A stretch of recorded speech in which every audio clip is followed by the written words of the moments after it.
uguruu danda'a. Labsiin kuniin lammiileen waraqaa eenyummaa waliinii akka socho'an dirqa. Qaamni labsii kan hoogganu Itamar Jooshuumii waliigal raayyaa ittisa Itoophiyaa qajeelfamoota bahaan hojiirra oolchuu dhabuun hidha waggaa 3 akka 10 adaabsisuu danda'a jedhama. Ministeerri Haqa Itoophiyaa Dr. Gideon Ximootiyoos labsii kanaanii dirqamaa fi tarkaanfiiwwan fudhatamuu danda'an eeran. የትኛውም የሀገሪቱ ክፍል መከላከያ ኃይልን ወይም የትኛውንም ሌላ የጸጥታ አካል የክልልም ሆነ የፌደራል በማሰማራት bakkee biyyattii kamittuu raayyaa ittisa biyyaa yookiin humna nageenyaa biroo bobbaasuun nagaa akka kabachiisan ajaja kennuu danda'a. Kanneen umuriin isaanii waraanaaf ga'ee fi meeshaa hidhatan leenjii waraanaa akka fudhatan dirqama tajaajila waraanaa akka fudhatan yookiin yoo kana gochuu hin dandeenye akka filmaataatti mootummaaf meeshaa isaanii akka kennan ajajuu danda'a. Uggura yeroo kaa'uu danda'a. Tooftaawwan sabquunnamtii cufuuf yookiin adda akka citu ajajuu danda'a. Namni garee shororkeessaaf tumsa taasisa jedhamee wanta qabatamaan shakkamee kamuu ajaja mana murtii malee hidhuu akkasumas yoo qabeenya dhaabbataa ta'e sakatta'uu dabalataan nama kamuu dhaabsisuun eenyummaa isaa yookiin ishee gaafachuu danda'a.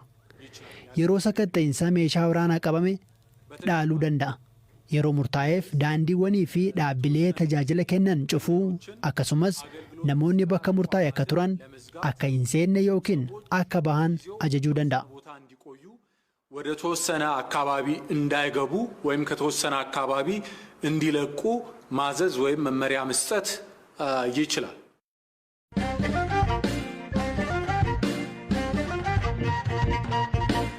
Pireezidantiin Ameerikaa Joo Baayiden carraa daldala qaraxa irra bilisaa AGOA jedhamuun beekamu hirmannaan Itoophiyaa daankutuu beeksise. Xalayaa Koongireesii Ameerikaaf barreessaniin Baayiden daldala Ameerikaan biyyoota Sahaara gadiif uumtu kana Maalii, Giinii fi Itoophiyaa keessa haquu hima. Labsi kun dhimmirga namooma irra kan kaayyoo ta'u mootummaan US biyyattiin waraan dhaabdee garmariitti akka dhufan gaafachaa turte. Miidhaa yeroo dhiyootti murteen tuniin Itoophiyaa irratti fiduu dandeettu maalii jedhe ammayyuu taanaa ogeessa dinagdee Dr. Guutuu Teessoo gaafate. Gabaa keessa haqamte jechuun dinagdee keetiif sharafa biyya alaa argachuu keetiif abbootii qabeenyaa biyya alaatii biyya kanatti harkiftee dinagdee biyya kanaa bal'isuudhaaf akkasumas immoo paarkota industirii ijaaramanii jiran biyya kanaa keessatti abbootii qabeenyaa biyya alaa biyya keessaa dammaqsiteetti galchuudhaaf hudhaa jabaadha kan inni itti fidee dhufu. Kanaaf kallattii investimentiitiin kallattii hirmaannaa gabaatiin danqaa hamaadha kan inni Itoophiyaatti fiduudha. Kan biraa maddi sharafa biyya alaa keenya waggoota tokkoof lamaan darbanii fi keessaa tokko yookaan qofa jedhamee kan hafee ture kan akka AGOA kanaadha. Kallattii baay'een gogaa saaba deemeef rakkoo nageenya biyya keessaatiif oomishaaf oomishtummaan biyya kana keessaa danqamurraa kan ka'e hanqina sharafa biyya alaa mul'achaa dhufe keessaa kan akka qaawwaan madda sharafa biyya alaa keenya ta'ee ture hojii AGOA kanaan abbootiin qabeenyaa baha addunyaa kanarraa dhufanii Itoophiyaa keessatti investii godhanii oomishanii gara Ameerikaatti erganidha. Egaan argannaan sharafa biyya alaa kun rakkoodhaa fi caalaa daran akka dhiphatu akka danqaa namaan fidee dhufu godhaadha. Kan biroon warshaaleen kun egaan gaafa gabaa dhabanii haalduree tokko malee yookaan cufanii deemuun waan gaaffii keessa galu. Isaan cufanii deeman jechaan immoo bara itti carraa hojiin uumuun rakkisaa ta'e kana keessatti warshaaleen akkasii yookaan wiirtuleen oomisha akkasii gabaa Ameerikaa keessaa ugguramuu jechuun carraa hojii biyya kana keessatti uumamuu daran akka inni hammaatu akka inni gadi bu'u godha. Kan biroo galtee daldala sansalataa galteedha hamaa keessa galchaa irra jireessi industirii biyya kanaa kan gabaa Ameerikaatiif oomisha dhiyeessu industiriiwwan sasalphoo warra jedhamanidha. Warra akka huccuu warra akka kan gogaa waan akkanaa oomishanidha. Warri kun immoo galteen isaanii biyya keessaatii hojii galtee dhiyeessuu kana keessatti galtee kana oomishuu qulleessuu dhiyeessuu keessatti sansalata isaarratti daldaltoota hedduu turmaatee jira. Abbootii qabeenyaa hedduu geejibuudhaan kuusuudhaan fidanii dhiyeessuudhaan baay'ee turmaatee jira. Kanaaf oomishaaleen warshaalee kanaa yookaan wiirtulee kanaa gaafa uggura gabaa Ameerikaa keessa galan isaanillee rakkoo dinagdee rakkoo gabaa hamaatu isaan mudataa jechaadha. Amma murtee kana Ameerikaan kan murteessite mootummaan lola akka dhaabu mariitti akka deebi'u karaa nagaadhaan rakkoo jiru akka furanii fi tarii murtee kana dabarsuun waan isaan fedhan sana sana mootummaan akka fidu dirquu danda'a? Tokkoffaan Ameerikaan murtoo kana kan isheen irra jireessaan murteessitee fi ji'oota almost gara ji'a 7 kaastee yookaan 8 kaastee sodaachisaa turteetti. Gara naannoo xarapheezaatti kottaa mariidhaan hiikaa lollisaa dhaabbatu gargaarsi namoomaaf godhamu kaaba Itoophiyaa jiru hawayyaa waan akkanaa kan jedhu qaba. Labsiin Ameerikaan yeroo gara yerootti baasaa turte yoo kana ta'uudhaa baate garuu qoqqobbii dinagdee jabduu imaltoota mootummaa Itoophiyaa gara Ameerikaa iddoo garaagaraatti godhamanidha. Kunis aangaa'ota baay'ee dhorkuun viizaa dhorkuun akka mudachaa ture argaa turre amma immoo deemee dhufee waan akka agawaa kana bira ga'ee egaan mootummaan Itoophiyaan sababa isheen agawaa keessaa baatee fi yookaan danqamtee hundumaa dhiisee gattaa'ee gara mariitti dhufaa inni jedhu amanuudhaaf na yaaddessa.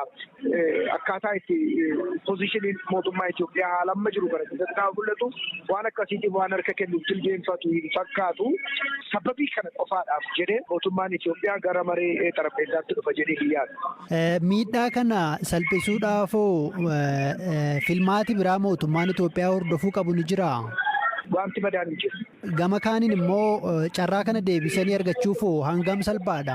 Baay'ee rakkisaadha. Fakkeenyaaf gara xarapheezaatti dhufamee mari'atamee nagaa waarawaan yoo bu'e fakkeenya tokko kuni yookaan mootummaan humnaan jiru kun yoo jijjiirame mootummaan biraa dhufe yoo dhaabbatu yookaanis mootummaan kun lolisa jiru injifatee jabaatee yoo itti dhufe carraa agawaa kanatti deebi'uun ganaa torbanootaan itoo hin ta'in ji'ootaan itoo hin ta'in waggootaan Itoophiyaatti fudhachuu danda'a. Guddaa ulfaadha galatooma. Ministeerri daldala Itoophiyaa murtee Ameerikaan booda ibsa baaseen murtee kanaan guddoo mufachuu hima. Murteen kun dinagdee argamee duuba deebisaa akkasumas dubartootaa fi daa'imman miidhaa jechuun ibsa. Itoophiyaan himannaa sarba mirgoota namoomaa akka qoosatti in ilaalu jechuun murteen kun akka sirratu gaafate.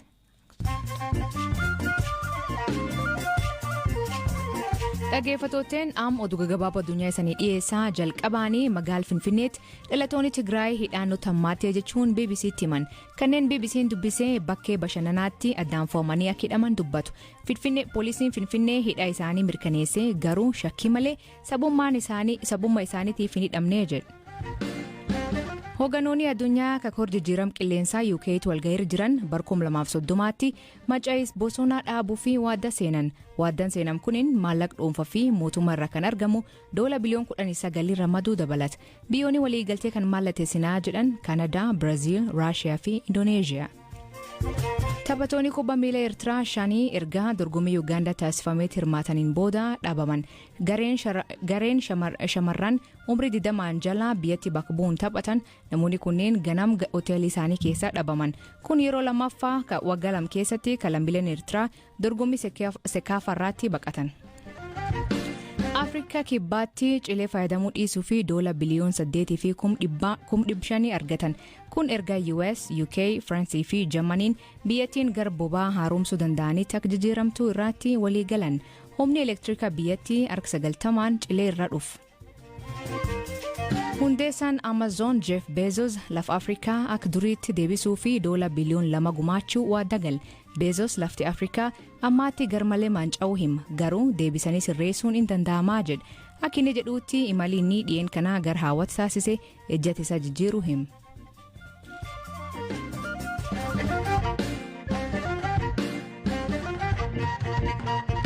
Bulchiinsi magaalaa Finfinnee jiraatonni magaalattii kanneen meeshaa waraanaa qaban kaayyam qabuu fi hin qabneelleen guyyoota lama keessatti galmeessan beeksise. Naannoo Amaaraatti humnoonni Tigraay magaalota murteessotaan qabachuun gabaafamuu hordofee mootummaan waraan kanaa loltootaan qolachuun akka hin danda'amne ibsuun lammiileen waraanaa takka bobba'anii fi tumsan waamicha dhiyeesse. Kalee hoganoota mootummaa olaanoo fi haal waraanitti deemaa jiru ibsa taasisan ministeerri muummee Abiy Ahmed lol'een kana irratti lammiileen biyyalaa hirmaachuu hima. የኢትዮጵያ ሕዝብ ባርነት አልቀበልም ማለቱ መልካም ነገር ሆኖ ይህ ኃይል እንዲገነዘብ የሚያስፈልገው ግን በወሎ ግንባር በነበረው ውጊያ Uummanni Itoophiyaa garbummaa hin fudhu jechuun isaa waan gaarii ta'e osoo jiru lola adda waraanaa wallootti tureen humnoonni lammiilee Itoophiyaa hin taane irratti hirmaatanii aarsaa kaffalaniiru. Namni lammii Itoophiyaa hin taane Itoophiyaa jigsuuf adda waraanaa wallootti yeroo du'u namni lammii Itoophiyaa ta'ee biyya isaa baraaruuf hangam qophiidha. Hangam cimsee hojjetaa jira kan jedhu hunda keenyaaf kan dhiifamudha. Namoonni bifa adii fi gurraacha qaban TPLF waliin hiriiranii du'aniiru. Gareen kun duruu ergama qaama biraa raawwatan jedhamaa ture gochaan mul'ateera. Humnoonni humnaa fi teeknooloojiin nurra jiran teeknooloojii fi odeeffannoon deeggarsa olaanaan taasisu.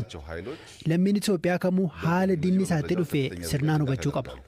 ኢትዮጵያዊ የመጣበትን የጠላት ሁኔታ በትክክል መገንዘብ አለበት. haa ta'u malee dubbii himaan TPLF Getaachoo Radaan wanti kun dhugaa miti jechuun waakkate. BBC'n addaatti waan qulqulleeffate hin qabu. Gamkaaniin ministeerri muummee waamicha kanaan dur taasifameen uummanni raayyaa deeggaruus garuu gahaa miti jedhe. Sabab kanaaf naannoleen akka haaraatti tumsa taasisan murtaa'uu himan. እንዘጋጅ ብቻ ነው ይህንን ስብስብ የሚፈልገውን ነገር እንዳያሳካ ማድረግ የምንችለው የኢትዮጵያ ሕዝብ yoo qophoofne qofaadha gareen kun waan barbaadu akka galmaan geenye gochuun kan danda'amu. Uummanni Itoophiyaa fiixee hanga fiixetti bittaa garbummaa fi saamichaaf lammata qophii akka hin taane irra deddeebiin mirkaneesseera. Qarshii walitti buuseera, hamma tokko ijoollee waraanaaf dhiyeesseera, akkasumas hiriira ba'uun deeggarsa ibseera. Garuu gahaa miti.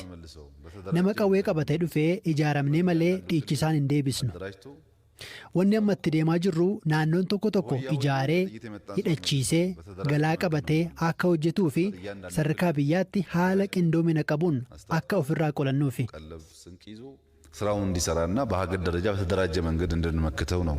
Lolkaab Itoophiyaa deemaa jiruun wal qabatee ajaja waraana finciltoota Tigraay jedhamanii kan himaman Jeneraal Tsadiqan Gabratinsaay waraanni dhaabbatee mariin hin furamuu jechuun dubbachuun isaanii gabaafama. Jeneraalii kuniin televezyiinii Tigraay waliin turtii taasise. ለሰላም ተብሎም ለብዙ እንትን እንደራደራለን ብለን ብዙ ጊዜ ተናግረናል. ከእንግዲህ በኋላ የድርድር ጉዳይ የሚባል ነገር ሲነሳል ወይ kana dura nagaaf jedhamee irra deddeebiin mariin ni furraa jennee dubbanneerra. Amma gaaffiin ani kaasu sichi dhimmi mariin ni ka'aayyuu waraanni xumuramaa jira. Eenyu waliin marii teenya. Ammaan achi filmaanni biraa ni jira. Mootummaan kun yakka Tigraay irratti raawwateen yakkamaadha. Kanaafis itti gaafatama. Shaabiyaaf balbala banuun dinagdee biyyattii miidheera. Rakkoo walxaxaa biyyi kun keessaa ba'uu hin dandeenye keessa mootummaa galchedha. Mootummaa kana waliin akkamiin mariin taa'ama gaaffiin jedhu ka'uu qaba. Filmaanni jiru maali isa jedhuuf kanaan duras ammas rakkoo Itoophiyaa qofaa keenya furraa yaada jedhu hin qabnu. Akkuma yeroo garaagaraatti ibsame humnoonni siyaasaa garaagaraa walitti qabamuudhaan mari'atanii walii galuun sagantaan yeroo ce'umsaa ni barbaachisa. Dhimma kanarratti hojjetamaa jira. Mootummaan yeroo ce'umsaa nu barbaachisa. Haala biyyattiin nagaatti deebitu rakkoowwan jiran mariin itti furamuu danda'an fiduudhaaf mootummaan ce'umsaa jiraachuu qaba. Kun osoo kanaan jiru hiree uummata Tigraay kan murteessu namoota muraasa yookiin immoo paartii tokko otoo hin taane uummata Tigraayitu murteessa. የትግራይ ህዝብ ነው የሚወስነው። አንድ ፓርቲ አይወስነውም፣ የተወሰኑ ግለሰቦች አይወስኑትም።